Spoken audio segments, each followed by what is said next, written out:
हासानुरस में समटे जसदाही नंदो बागीश्वरी सुर सुभा शित्याग तत्तम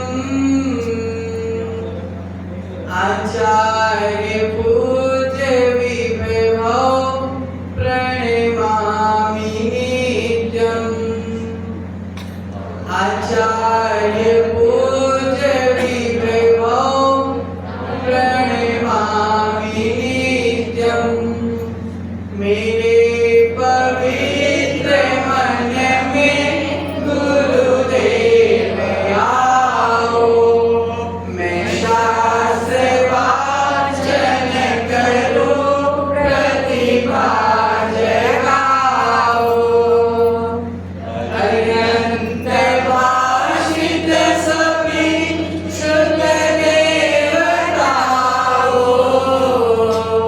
क्या बोलना अब मुझे तुम ही बताओ क्या बोलना अब मुझे तुम ही बताओ पंच परमेश्वर भगवान की जय मूलनायक श्री अतिशयकारी कुंतुनाथ भगवान की जय वर्तमान शासक नायक भगवान महावीर स्वामी की जय गुरु नाम गुरुदेव आचार्य परमेश्वरी समाधिस्थ विराट सगति मुनि महाराज की जय वर्तमान पट्टाचार्य आचार्य भगवत श्री विशुद्ध सागर जी महाराज की जय दीक्षा प्रदाता आचार्य परमेश्वरी श्री विभव सागर जी महाराज की जय आचार्य भगवत श्री मांग तुंग स्वामी की जय भक्तांबर स्तोत्र की जय अहिंसा मय विश्व जय धर्म की जय बोलो मुनि से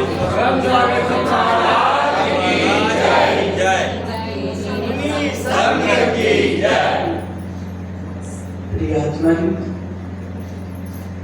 भक्तांबर स्तोत्र की चर्चा में आज हम चतुर्थ काव्य की चर्चा करेंगे। पहले उच्चारण करेंगे फिर उसके बारे में जानेंगे। वक्तुं गुणान् गुण समुद्र शशांक कांतान्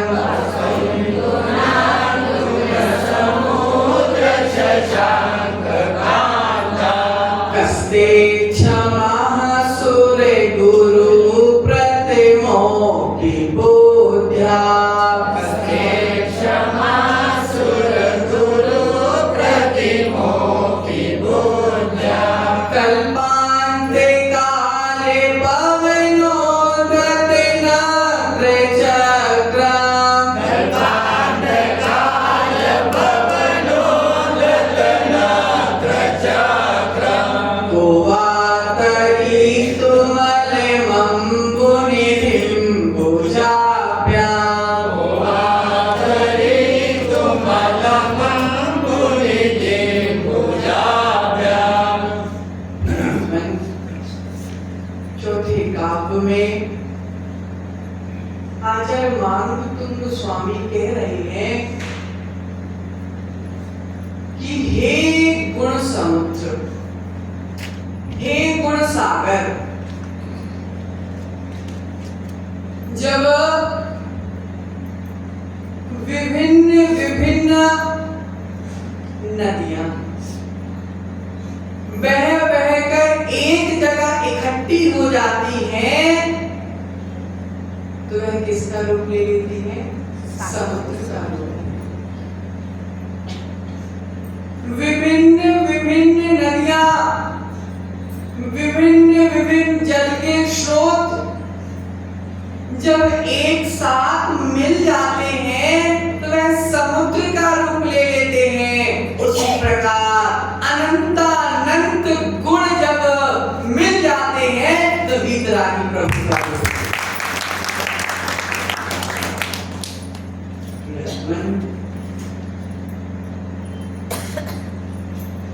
पुण्य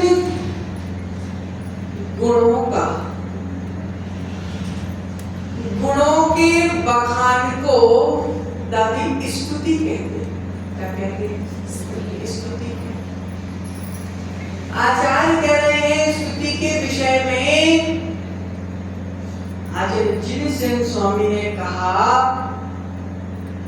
पुण्य गुणों का, पवित्र गुणों का, प्रशंसनीय गुणों का कथन करना, वर्णन करना, गुणगान करना, स्तवन करना स्तुति है।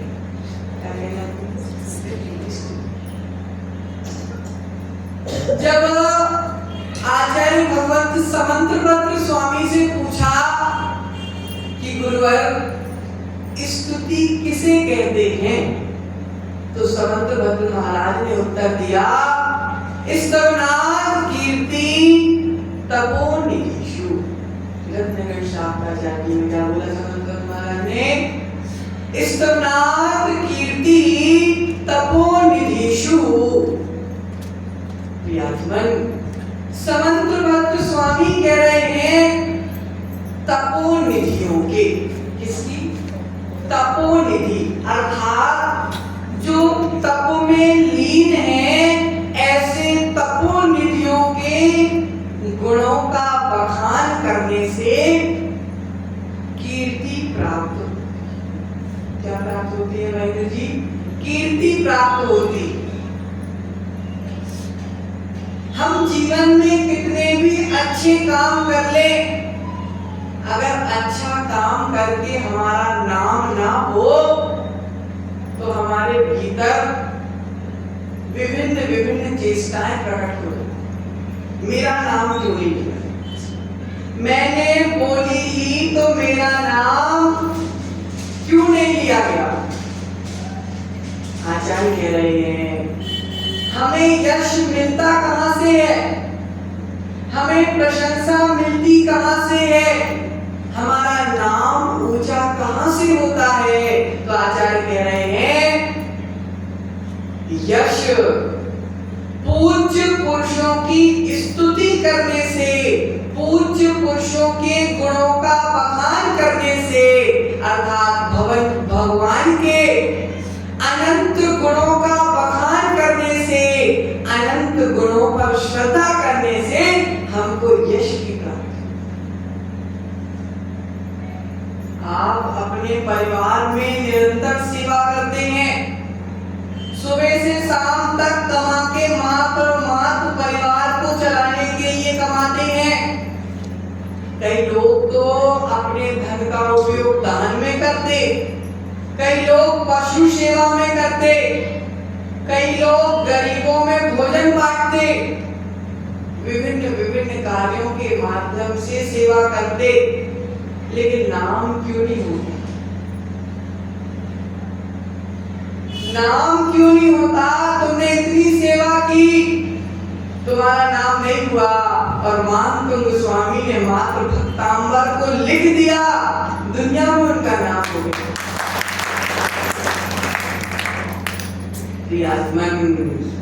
आप सेवा तन से करते हो, लेकिन मानतुंग स्वामी ने प्रभु की भक्ति सच्चे मन से।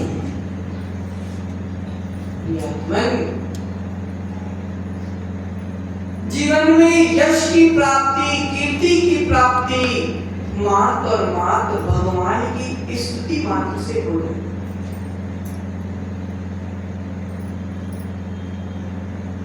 आचार्य भगवंत मानतुंग स्वामी कह रहे हैं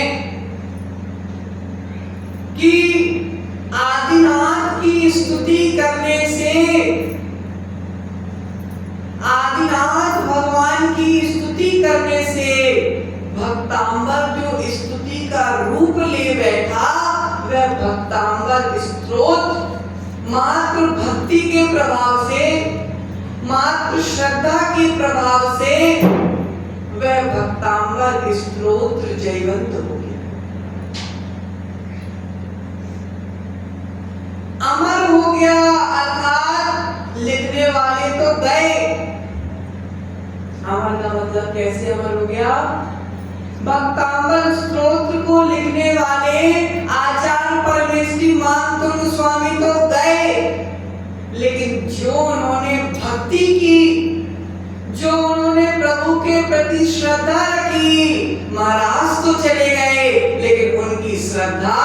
भक्तांबर के रूप में जन्मों जन्मों तक जीवन।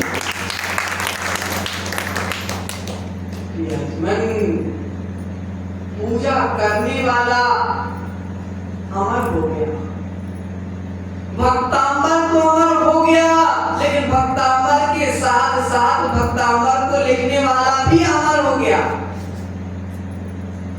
क्यों? क्योंकि भक्तांबर प्रभु की स्तुति है, और स्तुति करने वाला स्तुति तो महान होती है, लेकिन स्तुति करने वाला भी महान। आचार्य मानतुंग स्वामी कह रहे हैं, भैया हे भगवान, हे भगवान, आपके जो गुण है उन गुणों के कारण आप महान। क्या कह रहे? हे भगवान, आपके भीतर जो अनंत गुण है भैया, उन गुणों के कारण आप महान हो गए, लेकिन मानतुंग स्वामी ने उन गुणों का गुणवान किया, तो मानतुंग स्वामी भी महान हुए। गुण किसके? प्रभु के। गुण किसके? प्रभु के। तो उन गुणों के कारण प्रभु तो महान हो गए, और अगर उन गुणों का हमने भी गुणवान किया, उन गुणों का अगर हमने भी गुणगान किया, तो विश्वास मानना हम भी एक दिन धन्य हुए।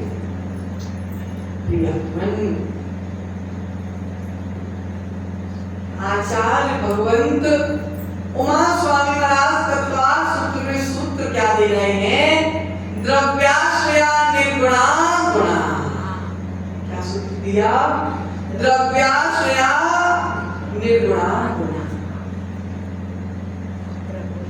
जो द्रव्य के आश्रय होता है वह गुण।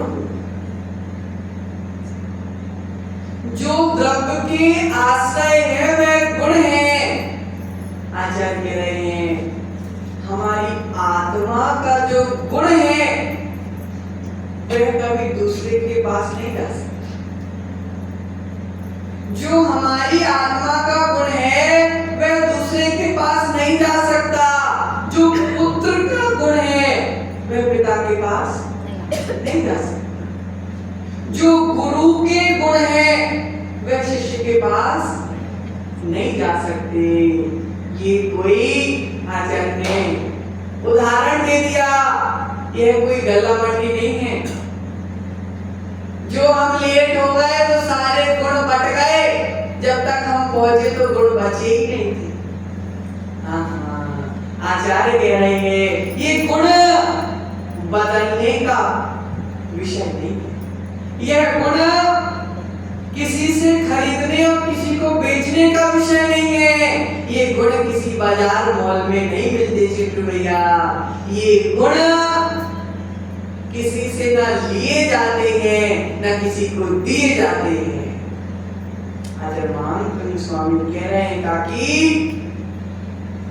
ये गुण ना किसी को दिए जाते हैं, ये गुण ना किसी से लिए जाते हैं। ये गुण मान अपनी आत्मा में प्रकट किए गए। गुणों को प्रकट करना है, यह स्वयं स्वभाव। रवावे कृष्ण कर्मणा तस्मै संज्ञान रूपाय नमोस्तु परमात्मने। क्या कह दिया? गुण तुम्हारा स्वभाव है। क्या भैया? गुण तुम्हारा स्वभाव है, और स्वभाव भीतर प्रकट किया है। जैसे सुन भैया, हम जमीन को खोदते हैं तो क्या प्रकट हो जाता है? पानी निकलता है। जमीन को खोदते हैं तो पानी निकल जाता है, आत्मा को खोदते हैं तो गुण निकल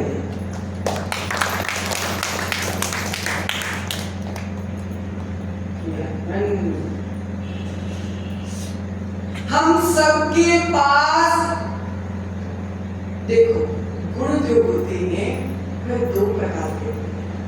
एक है शक्ति रूप, एक है अभिव्यक्ति रूप। कौन से दो प्रकार बताए? शक्ति रूप और अभिव्यक्ति रूप। शक्ति रूप से हम सबके पास एक से गुण है। शक्ति रूप से हम सबके पास एक से गुण हैं, लेकिन अभिव्यक्ति रूप में अलग अलग। भगवान के जो गुण है सतीश जी, वही गुण हमारे अंदर है, लेकिन हमारे पास शक्ति रूप में है, उनके पास अभिव्यक्ति रूप। जैसे बीज में वृक्ष होता है। जब तक बीज है, जब तक वृक्ष बनने की शक्ति उसके भीतर शक्ति रूप है, और वह बीज जब जमीन में लगा दिया जाए और वो पेड़ बन जाता है, तो वो क्या हो जाती है? अभिव्यक्ति हो जाती है ना। बीज में वृक्ष है, तिल में तेल है। बीज में वृक्ष है, तिल में तेल है, दूध में घी है, पाषाण में प्रतिमा है। बीज में वृक्ष है, दूध में घी है, पाषाण में प्रतिमा है, तिल में तेल है। उसी प्रकार आचार्य कह रहे हैं, हम सबकी आत्मा में परमात्मा।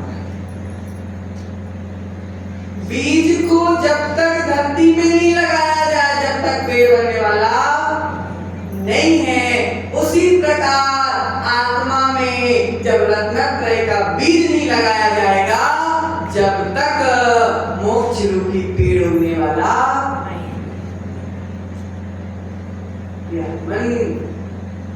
भगवान ने किसी से गुण लिए नहीं, भगवान ने अपनी आत्मा में गुणों को प्रकट किया।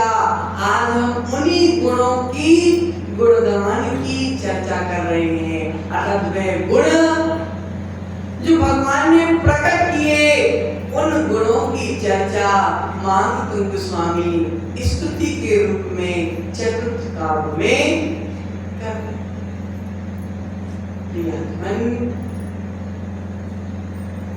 भगवान के समुद्र में कितना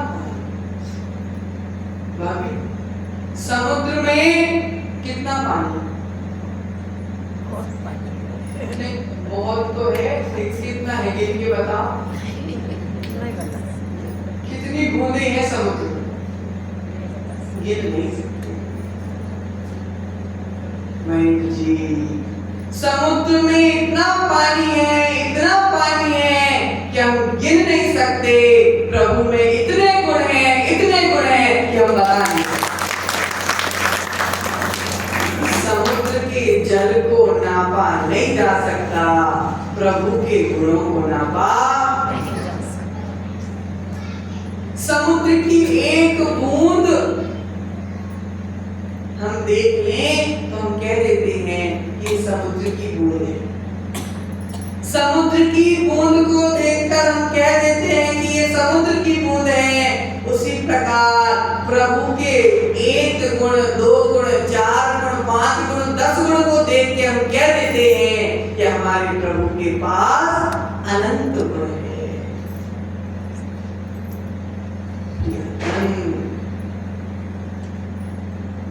समुद्र की बूंदों को गिना नहीं जा सकता, प्रभु के गुणों को गिना नहीं जा सकता। आचार्य भगवंत देवागम स्तोत्र के मंगलाचरण में कह रहे हैं, क्या कह रहे हैं? देवागम न भूयान चाम्रादि विभूतिया माया विश्वपि दृश्यन्ते नातस्तमसिनो महान। हे भगवान, आपके पास देवों का आगमन हो रहा है। क्या कह रहे हैं? आपके पास देवों का आगमन हो रहा है। आकाश से पुष्प की वृष्टि हो रही है, आपके चारों ओर 64 चमर ढुराए जा रहे हैं, आपके सामने इतनी विभूतियों के सहित इतना विशाल, इतना सुंदर संवत्सरण लगा, इसीलिए मैं आपको नमस्कार नहीं करता। क्या कह रहे? आपके पास इतने सारे देवों का आगमन हो रहा, आपके दोनों ओर 64 चमर ढुराए जा रहे, आपके ऊपर आकाश से पुष्प वृष्टि हो रही, आपके लिए इतना विशाल संवत्सरण लगाया गया, इसलिए मैं आपको नमस्कार नहीं कर रहा। आपको सौधर्मेंद्र देवों का देव आपको नमस्कार कर रहा, इसलिए मैं आपको नमस्कार नहीं कर रहा। आपके पास पूरे स्वर्ग लोक के देव आपको नमस्कार कर रहे, इसलिए भी मैं आपको नमस्कार नहीं कर रहा। तो मैं क्यों आपको नमस्कार कर रहा हूं? क्योंकि आप गुणों के सागर हो। मैं प्रभु को नमस्कार नहीं करता, मैं तो प्रभु की वितरागता को नमस्कार करता। क्योंकि प्रभु में गुण ही गुण है, दोष कैसे कहूं? महेंद्र जी, प्रभु में गुण ही गुण है, दोष कैसे कहूं? दोष है, और गुणों को भी कैसे कहूं? इतने गुण हैं। क्या कह रहे महांत स्वामी? आपके भीतर इतने गुण हैं, तो इतने गुणों को मैं कैसे कहूं? और आपके दोष भी मैं कैसे कहूं, क्योंकि आप में दोष ही नहीं है। प्रियात्मन, आपके गुणों को कहने में कोई सक्षम नहीं, और दोष आप में है ही नहीं।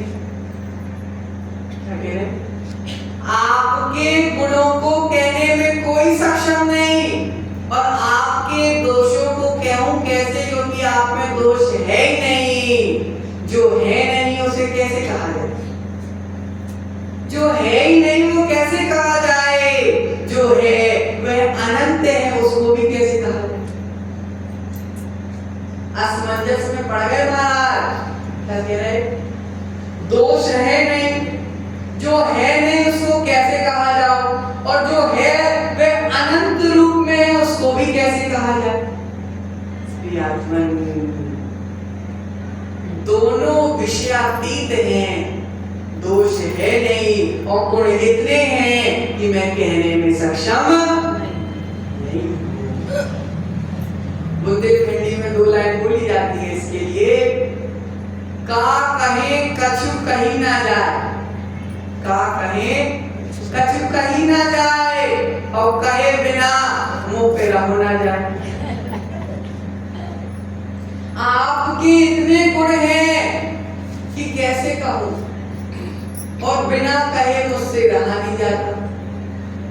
इसीलिए छोटी छोटे गुणों को पकड़ के आपकी स्तुति कर रहा हूं। आचार्य कह रहे हैं, भगवान की स्तुति करने वाले की अपने आप एक दिन स्वयं की स्तुति। स्वामी ने प्रभु की स्तुति की, आज हम प्रभु के बाद उनकी भी स्तुति मन। आचार्य बहुत प्यारा उदाहरण के साथ बिल्कुल एक बात बता रहे हैं। गर्मी के दिन में आप बाहर निकले, इतनी तेज धूप, घड़ों ऊंचे, कैसे घड़ों ऊंचे। अब इतनी धूप, इतनी तेज धूप, आपने छाता खोल लिया। अब आपने छाता खोला और आपने सिर पर लगाया। अब धूप बहुत तेज, आपने छाता खोल के अपने सिर पर लगा लिया, तो आपके छाते खोलने से सूरज को कोई फर्क पड़ा? से समझना। आपके धूप में छाता खोलने से सूरज को कोई फर्क पड़ा क्या? लेकिन आपके ऊपर छाया जरूर। धूप से बचने के लिए आपने छाता खोला, लेकिन धूप को कोई फर्क नहीं पड़ा, लेकिन आपके ऊपर छाया।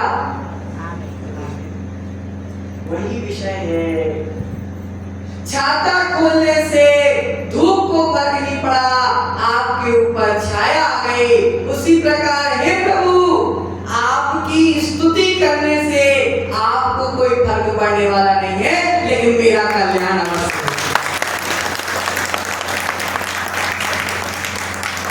हमें जरूर फर्क पड़ेगा, आपको फर्क पड़ेगा ना पड़े, धूप को फर्क पड़ेगा ना पड़े, लेकिन मेरे ऊपर तो छाया आ गई।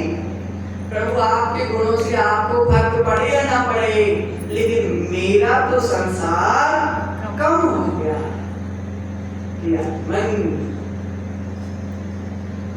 यही बात मानतुंग स्वामी कह रहे हैं कि अनुवाद में लिखा अजय भगवंत ने, क्या लिखा?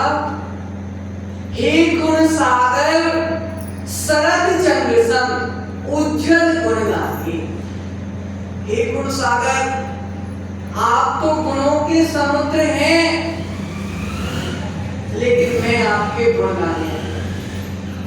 सुर गुरु भी सामर्थ्य न रखते तो गुण गा पाने। देव, बड़े से बड़े देवों का देव सौधर्मिंद्र भी आपके गुणों को गाने का सामर्थ्य नहीं रखता। द्वादशांग का पाठी, महाज्ञानी, वह भी भगवान आपके गुणों को गाने का सामर्थ्य नहीं रखता, इसलिए पीछे हट गया। लेकिन मैं डरता नहीं, हे भगवान, मैं डरता नहीं हूं कि देव आपकी भक्ति नहीं कर पाए तो क्या मैं भी नहीं कर पाऊंगा क्या? देव आपकी भक्ति करने में समर्थ नहीं है तो पीछे हट गए, तो क्या लगता है मैं भी पीछे हट जाऊंगा क्या? देव तो पीछे हट गए, लेकिन प्रभु आपकी भक्ति से मैं पीछे हटने वाला। मगरमच्छ भी उछल रहे हो, लहर भयंकर हो, समुद्र में भयंकर लहर चल रही हो और बड़े बड़े मगरमच्छ उसमें आगे आगे घूम रहे हो। कौन भुजाओं से डर सकता ऐसे सागर को? किसके भीतर शक्ति है ऐसे समुद्रों को तैर के पार कर लिया जाए? जिस समुद्र में मगरमच्छ हो बड़े बड़े और बड़ी बड़ी लहर आ रही हो, तो कौन तैर के उस समुद्र को पार करने का सामर्थ्य रखता है? अन्यथा कोई नहीं। उसी प्रकार भगवान सुर गुरु भी, देव भी आपकी भक्ति नहीं कर पाए, आपके गुणों का बखान पूर्णता नहीं कर पाए, लेकिन मैं आपके गुणों का बखान करूंगा। सामर्थ्य, इच्छा शक्ति तो देखो, जहां सब पीछे हट गए मैं आगे। मुझे तो आपके गुणों का बखान करना है ना, जितना बनेगा उतना मन। जो चीज आकाश में दिखाई देती है वह चीज हम दूरबीन से जल्दी देख लेते हैं। जो चीज हमसे दूर हो आकाश में, उसको हम दूरबीन से जल्दी देख लेते हैं। आचार्य कह रहे हैं, एक बहुत प्यारी चार लाइन बोली, तुम्हें दरवाजा दिया था, मैंने एक झरोका लिया। देव से कह रहे हैं, तुम्हारे लिए तो पूरा दरवाजा दिया था, लेकिन मेरे लिए तो छोटी सी खिड़की ही दी है। तुम्हारे लिए तो पूरा आकाश दिया था, मैंने तो छोटी सी दूरबीन दी है। के लिए तो पूरा दरवाजा दे दिया, लेकिन मेरे को तो छोटी सी खिड़की मिली। दरवाजा के बाद भी देव आपकी भक्ति को सामर्थ नहीं हुए, लेकिन भगवान ने छोटी सी खिड़की से ही आपकी भक्ति करी। देवों को पूरा आकाश दे दिया, लेकिन आकाश से देव नहीं कर पाए। मैं तो छोटी सी दूरबीन से आपकी भक्ति। कभी कभी सतीश जी जो काम तलवार नहीं कर पाती, वह काम एक छोटी सी सुई। देवों के पास तो तलवार है, फिर भी भक्ति नहीं कर पाए। मेरे पास तो सुई है, फिर भी मैं आपकी भक्ति करूं। क्योंकि तलवार की महिमा अपनी जगह, सुई की महिमा मंदिशा की अपनी जगह। तलवार का काम सुई नहीं कर सकती, और सुई का काम तलवार। इसलिए हे भगवान, मैं सुई हूं, अच्छा, तलवार मुझे नहीं बनना, लेकिन मैं सुई होके भी ऐसी भक्ति करूंगा, ऐसी भक्ति करूंगा कि फटी फटाई समाज को भी सिलकर। कपड़ा फट जाए तो तलवार से सिलोगे कि सुई से सिलोगे? हैं? तलवार से सिलो। तलवार से सिलोगे तो और फट गए। कपड़ा फट गया तो उसको तलवार से नहीं, सुई से सिला जाता है। समाज बट गई तो तलवार से नहीं, सुई से सिला जाता है। सुई से सिलने की कला मान तो स्वामी हमको सिखा रहे कि हम छोटे हैं। मान तो स्वामी कह रहे बड़े बड़े देव आपकी भक्ति नहीं कर पाए, मैं क्या आपकी भक्ति करूं? ऐसा नहीं सोचा। मान तो स्वामी कह रहे देव नहीं कर पाए, वे उनका पाप पुण्य, लेकिन मैं तो आपकी भक्ति करना कभी छोड़ने वाला। जब तक घट में श्वास रहेंगी, गुरु की महिमा गाऊंगा। मानसिक स्वामी कह रहे जब तक शरीर में प्राण है, जब तक आपकी भक्ति में करता रहूंगा। इसी मंगल भावना के साथ परम पूज्य आचार्य श्री मानसिक स्वामी की, परम पूज्य आचार्य श्री विभव सागर जी महाराज की